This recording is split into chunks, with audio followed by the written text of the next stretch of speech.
Why creative geniuses are more likely to be depressed. In 1987, a researcher named Nancy Andreessen began a study that would take 3 decades to complete.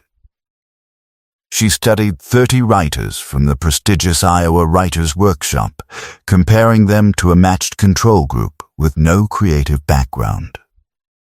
The result: 80% of the writers had experienced a mood disorder at some point in their lives, compared to about 30% of the control group. 80%. This wasn't a one-off. Study after study since has found the same pattern across writers, musicians, visual artists, and comedians. Why would the ability to create something beautiful be linked again and again to some of the darkest mental states a human can experience? The answer isn't what most people assume, and it might completely reframe how you think about your own bad days. The first theory people reach for is that suffering creates art, that pain is the fuel. And there's some truth buried in there. But it's not the full picture. Because here's the strange part: most highly creative people don't do their best work while they're deeply depressed. Depression, in its severe form, often shuts creativity down completely. Low motivation, low energy, difficulty concentrating. So if depression itself isn't the fuel, what is?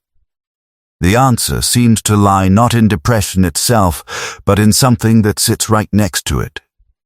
A trait called affective intensity, the tendency to feel emotions, all emotions, more strongly than average. Joy is more intense. Excitement is more intense. But so is sadness, so is anxiety, so is grief. Here's where it gets interesting. Affective intensity isn't a mental illness. It's a trait like height, or how sensitive your hearing is. But it comes with a side effect. People high in affective intensity report their best creative work often happens in the shift between emotional states coming out of a low, or right before going into one. The transition zones. Not the bottom of the well, but the climb out of it. Or the moment right before the fall. This might explain something that's been observed in studies of bipolar disorder and creativity: a significantly higher rate of bipolar spectrum conditions among writers, poets, and composers. But the most productive periods tend to cluster around the recovery phase, not the depths of depression itself. So the dark side of talent might not be that suffering equals creativity. It might be something more specific, and frankly, more dangerous. The same neurological sensitivity that lets someone feel and translate emotion with extraordinary depth also leaves them with far less protection from the bottom of the emotional range. And there's a second factor that almost never gets discussed. Identity fusion. For most people, work is something they do. For highly creative people, especially those who reach a high level of skill, the work often becomes something they are. Their sense of self gets fused with their output.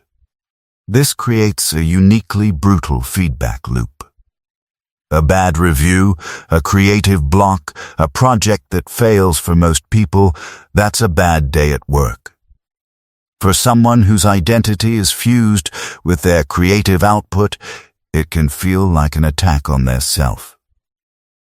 Virginia Woolf, Sylvia Plath, Kurt Cobain, Robin Williams. In many of these tragic cases, periods of creative struggle or external rejection directly preceded their darkest periods. So here is the uncomfortable conclusion this research points toward. It's not that depression causes creativity, or that creativity causes depression. It's that the same underlying trait, heightened emotional sensitivity, is a double-edged blade. One edge lets you create something that moves other people deeply.